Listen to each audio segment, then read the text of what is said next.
In today's video, we are going to be replacing the rear drum brakes on this 1999 Toyota 4Runner. This will also be applicable for all 3rd gen 4Runners, though there might be some minor tweaks here and there, and then also Tacomas and Tundras around that late 90s, early 2000s time frame. So let's get into it. So now, what tools are you going to need? I've got an impact here with a 21mm socket on it, or you can just use a breaker bar that comes with the vehicle. You're going to need a pair of pliers. You can also get a specialty wrench to get off some of these springs. I'll show you how I just used this basic set of pliers. I've got some snap ring pliers as well.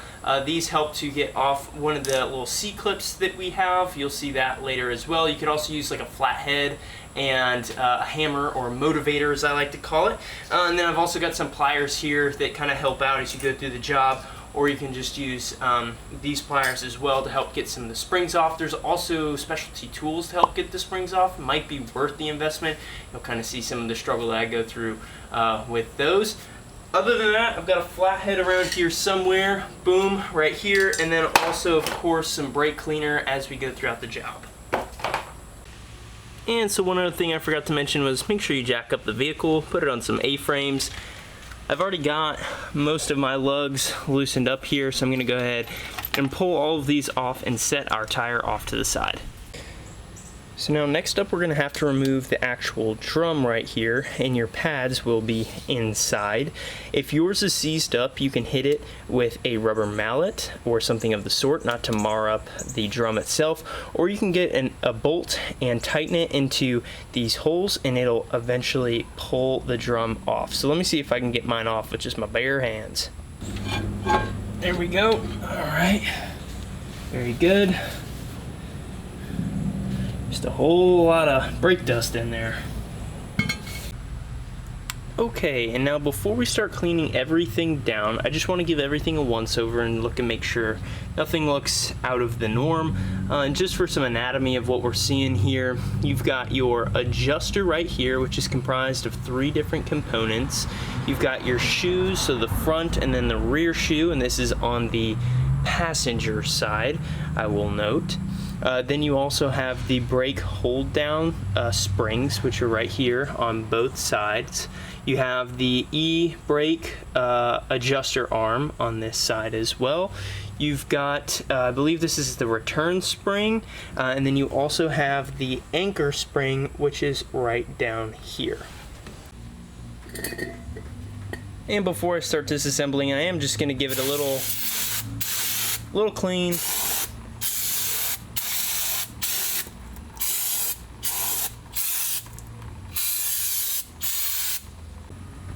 Gotta love doing this in white shoes. Getting brake fluid and brake dust all over my white shoes. Alright, so now what we're going to do is take off this spring up here. Now, it's best to use locking pliers. I don't have any, so I'm going to use my wife's purple pliers, but before we do that, I'm going to take this adjuster and loosen it all the way up to shorten the overall distance that I have to move that spring. And you can do that with a flathead right here. So you're going to pull this bracket out and then loosen this up, and it's going to close that threaded gap.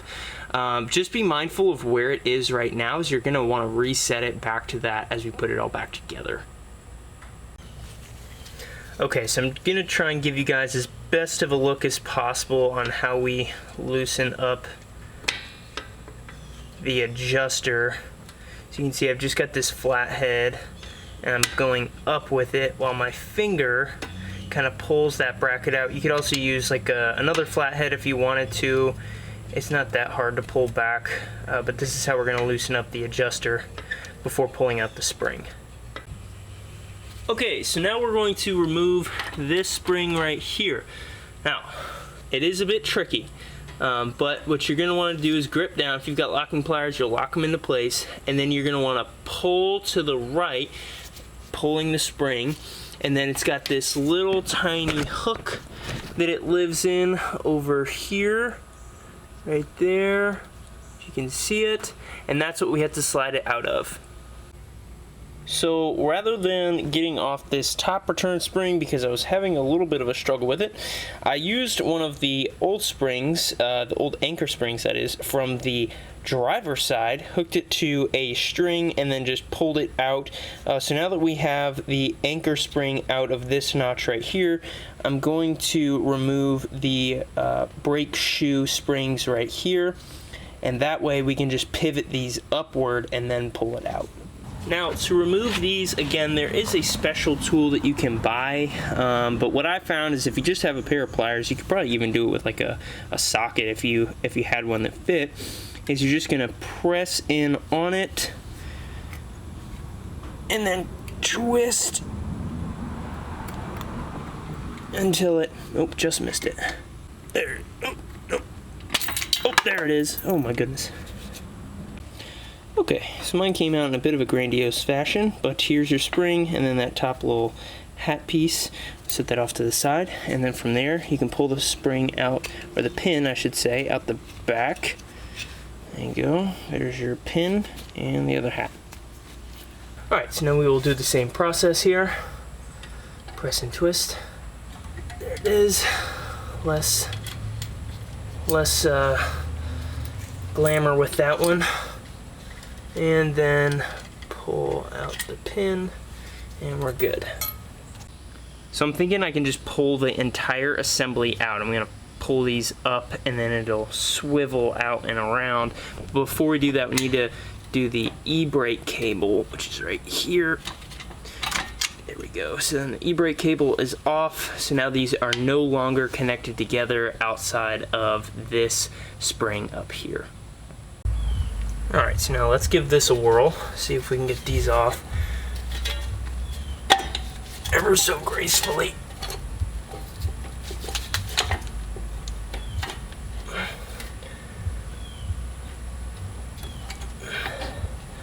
There's one, there's two, there's the unit. So now, I don't know if that was necessarily by the book to replace it, but I just inspected and it didn't look like there was any damage done to the brake itself or any of the components that we are going to reuse, which is going to be the adjuster and these arms, and then also the brake cable down there below. Okay, so now, just for fun, I'm going to show you 3 different states of these rear drum brakes. The first one is from the driver's side. When I went to go and replace it, you can see the shimmer of the axle oil that is in there. That's because the rear axle seal failed on this side, and it saturated my brake pads, which is what is leading to this repair. On the passenger side here, so what we just pulled off, you can see these are pretty decent. There's still some good meat left. It was just dust inside the brake drum, no leaks whatsoever. And then here is the new pad. So some nice meat on there, all super clean, and this is what we're going to be replacing with. Okay, so first thing is we can remove the e-brake cable. This is going to be towards the front of the vehicle as well, just for orientation purposes. And then from here we should be able to remove this spring quite easily. If I had to guess, just a second here. Okay, so I just flipped it over and used my flathead and essentially just pried the spring back until it fell down into that groove.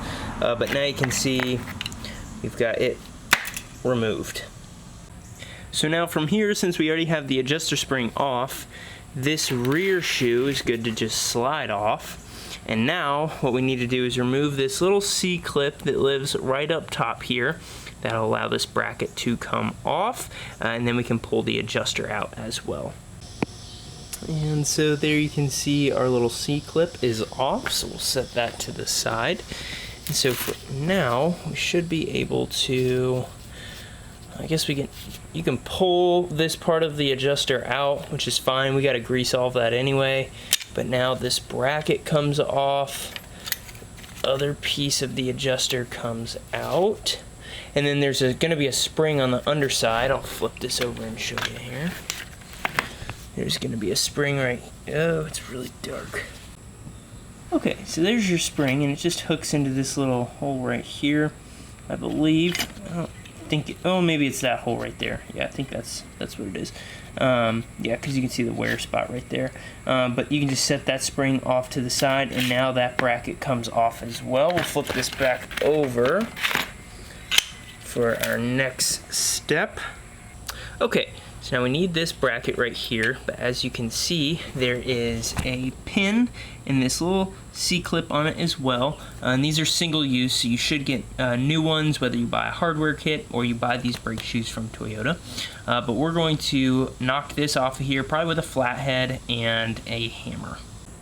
Now, originally, I thought I could use my snap ring pliers to remove that clip, but because this clip is essentially crimped on with pliers at the end, and I'll show you the new part, because they are crimped on, these snap ring pliers don't have enough force to open up that gap. That's why we have to use a flathead and a hammer.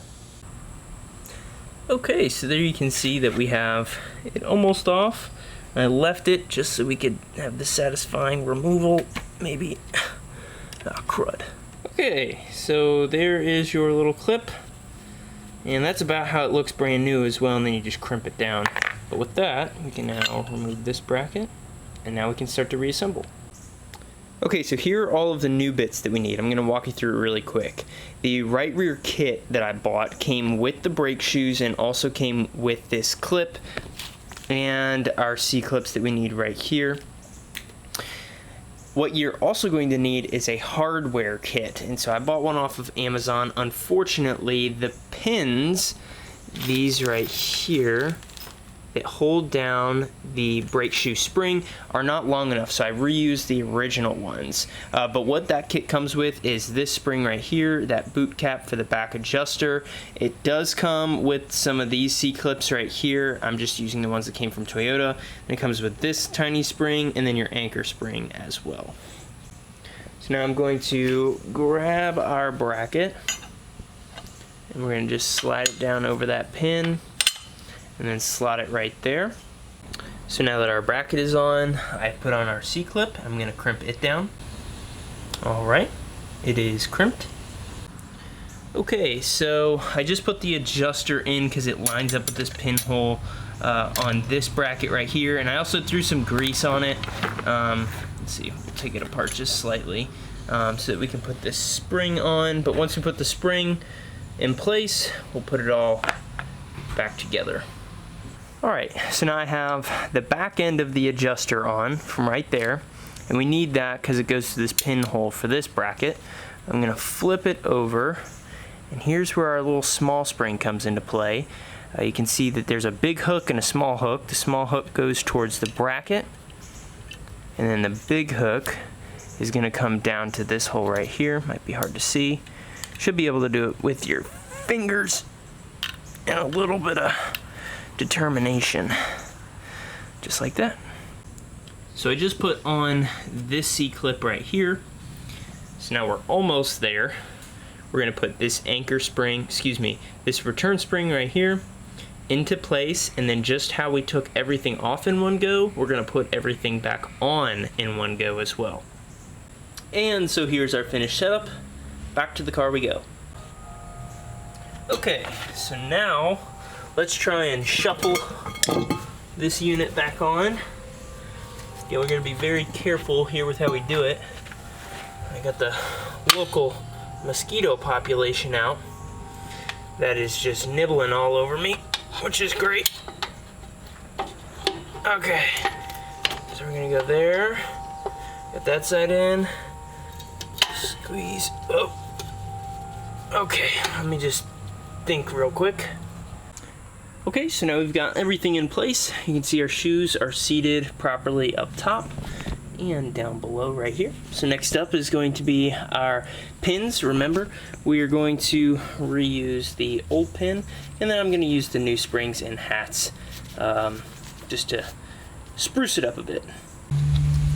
Okay, so now we are going to press and twist. See if that worked. Okay, twist a little more. That's it, right there. Okay, now I'm putting on the e-brake cable. It just slides down underneath, like, there we go. That should be enough tolerance for sure. There we go. Into that, no. Okay, there it is. Okay, so now I'm going to install the anchor spring. I'm gonna install it, I guess the hook is gonna be backwards. So when I took it off, it was like this. But to put it on the way that I'm wanting to put it on, we're gonna do it like this. And I'm gonna take this string along with an old anchor spring, and I'm gonna wrap my string around here, and then I'm gonna pull this spring. Essentially, you get what I'm going at here, until this hook goes into the hole.